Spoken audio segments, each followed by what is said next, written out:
Selamat datang kembali di channel Andi Suryani. Kali ini kita bahas tentang search strategy untuk penelitianmu. Kenapa sih kok perlu cari artikel? Ya, karena penelitian pasti didasarkan dari penelitian-penelitian sebelumnya.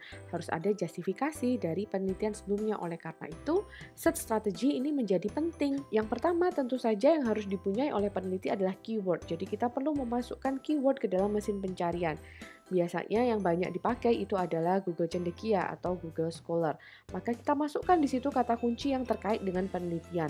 Misalnya terkait dengan Twitter dan impression management. Ketika kita masukkan kata kunci ini, maka hasil yang keluar adalah artikel-artikel yang memiliki keyword Twitter, impression, dan juga management. Bila kita ingin memastikan bahwa Twitter dan impression management saja yang tersaring, maka caranya cukup mudah. Kita bisa memastikan pakai tanda petik 2 di depan dan juga di belakang, atau kita bentuk menjadi quotation. Apa bedanya? Kalau tanpa quotation, maka yang terpilih itu adalah yang memiliki keyword Twitter, impression, dan management. Tetapi dengan tanda quote ini, yang terpilih adalah Twitter impression management dalam satu frase. Nah, ini langsung Twitter impression management. Cara yang lain adalah kita bisa menggunakan kata-kata and, or, atau not. And dituliskan dalam huruf besar semua. And digunakan apabila kita ingin melihat artikel yang memiliki keyword Twitter dan juga impression management. Jadi keduanya. Sebaliknya, kita bisa menggunakan or untuk memperluas pencarian. Jadi yang akan dicari itu yang terkait dengan Twitter, baik yang terkait dengan impression management atau tidak, dan juga impression management baik yang terkait dengan Twitter ataupun tidak. Kalau kita pakai or, hasil pencariannya lebih luas. Kalau and, itu hasil pencariannya lebih sederhana.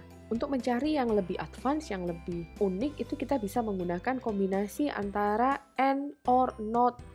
Juga bisa kita gunakan tanda kurung. Contohnya, saya ingin mencari itu impression management yang ada di Twitter dan juga di media. Maka saya bisa menggunakan impression management and dalam kurung Twitter or media.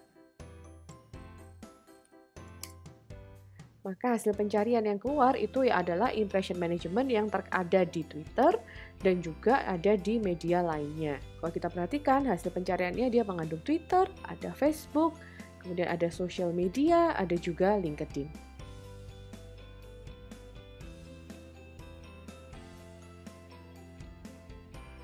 Jadi ini adalah salah satu cara untuk memperkaya dan mempercepat pencarian literatur yang terkait dengan penelitian di topik yang ingin diteliti. Selamat mencoba!